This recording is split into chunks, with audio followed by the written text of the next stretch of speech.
All right.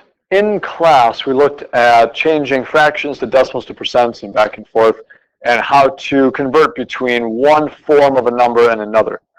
So now we're going to be using that information, we're going to be using that skill to answer some questions. Now, there are two ways that I'm going to look at answering these questions. There are lots of ways to answer them, but I'm going to look at two in particular. One is dealing with the words in the question, and one is looking at proportions. And so using the words, we have to look at two words in particular, is and of. You might also see was, because was is the past tense. And so is, was, and of is the other one. So when we're talking about things, when we say that something is like another thing, or something is the same as something else, we say that is typically means things are equal. So if you see this is the same as that, we mean equals. Of, we say something like half of 4 is 2. We're talking about multiplication. Half times 4 equals 2. So of often means multiply.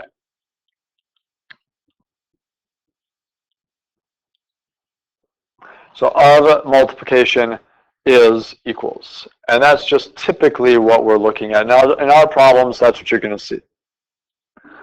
All right, it says, what percent of 18 is 12, round to the nearest tenth of a percent? So I'm going to use those words.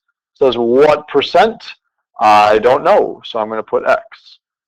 Of, well, of is multiplication.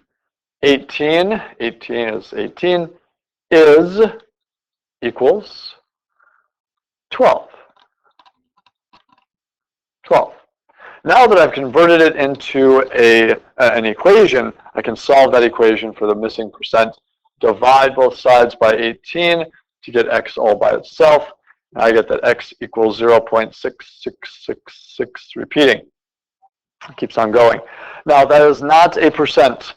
Remember, when you are using a calculator is not going to spit out the percent. It's going to spit out a number. And a number is going to be a decimal form of that number. And so x equals 0.666666, that's a decimal. We need to change that to a percent, because the question asks what percent.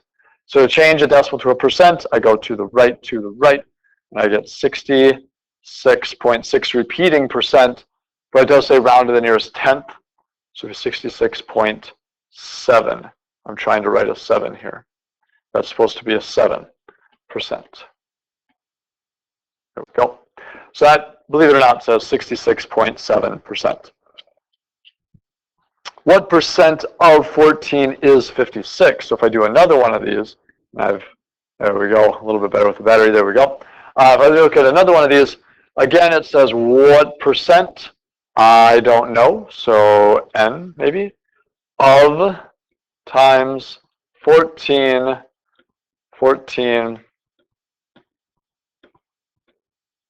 okay, is equals 56.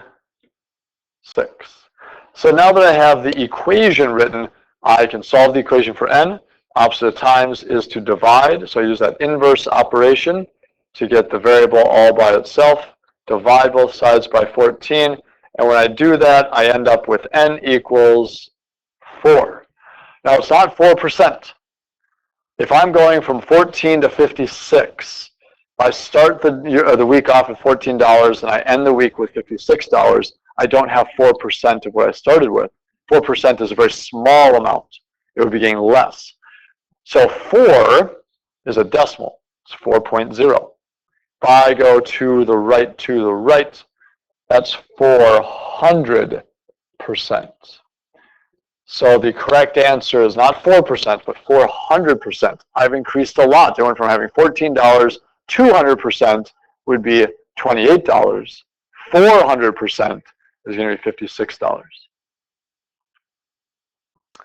Before I have you try to on your own, don't forget, if you're going to use a calculator, you must convert percents to a decimal or a fraction before you do any calculations with it.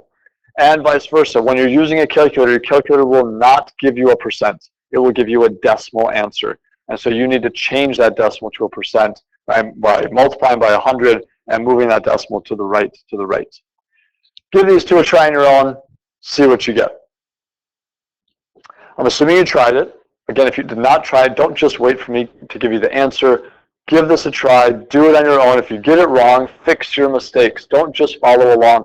Make sure that you are asking those questions and figuring out how to get the correct answer. The correct answer for this one is 133.3%. And the answer for the second one is 80%. If you do not get those answers, make sure you watch the linked video. Proportions. So we've looked at words, now let's look at proportions. Same idea. With a proportion, we're going to be using those is and of words. We're going to be setting up as a proportion.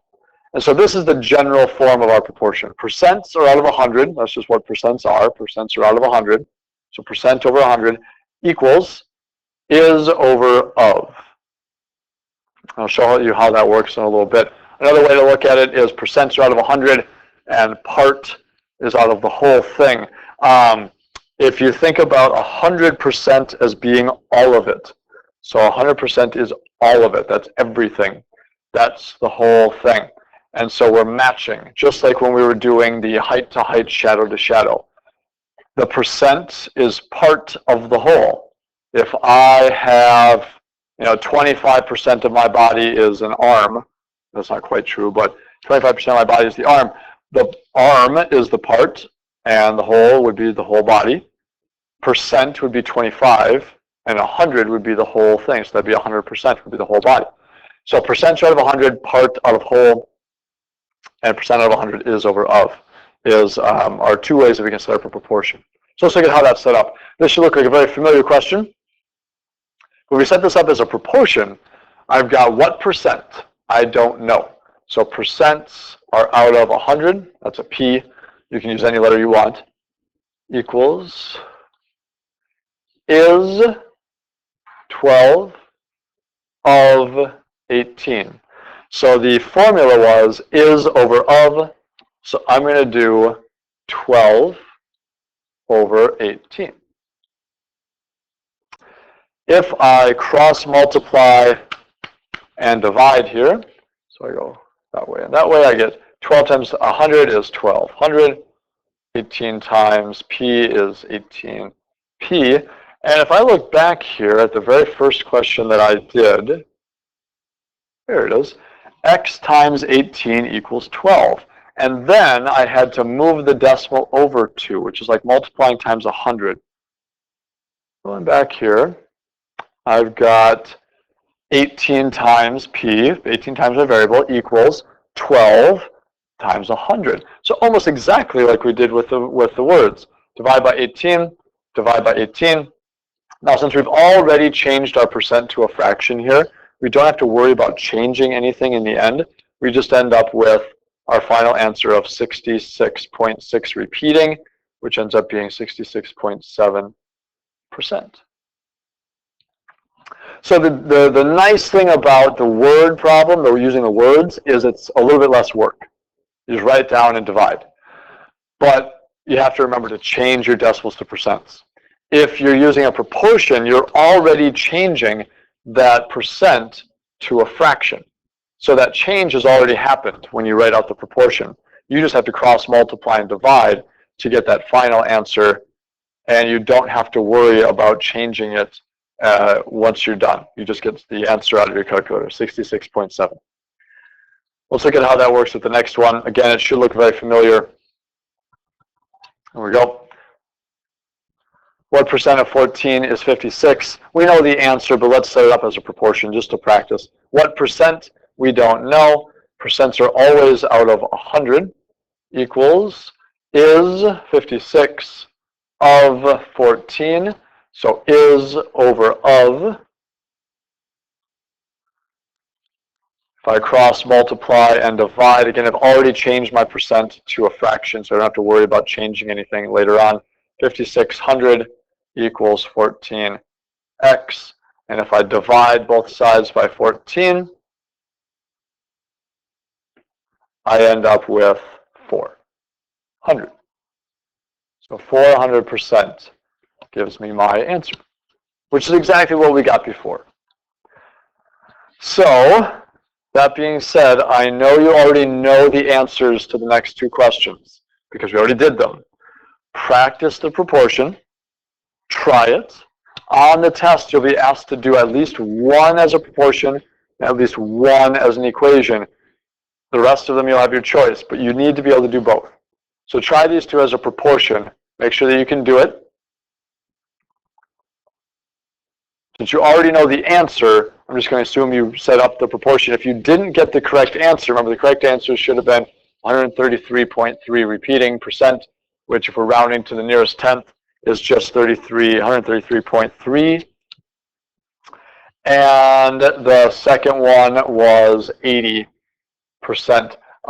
If you didn't get those answers, make sure that you're setting up those proportions and checking your mistakes with those. Okay?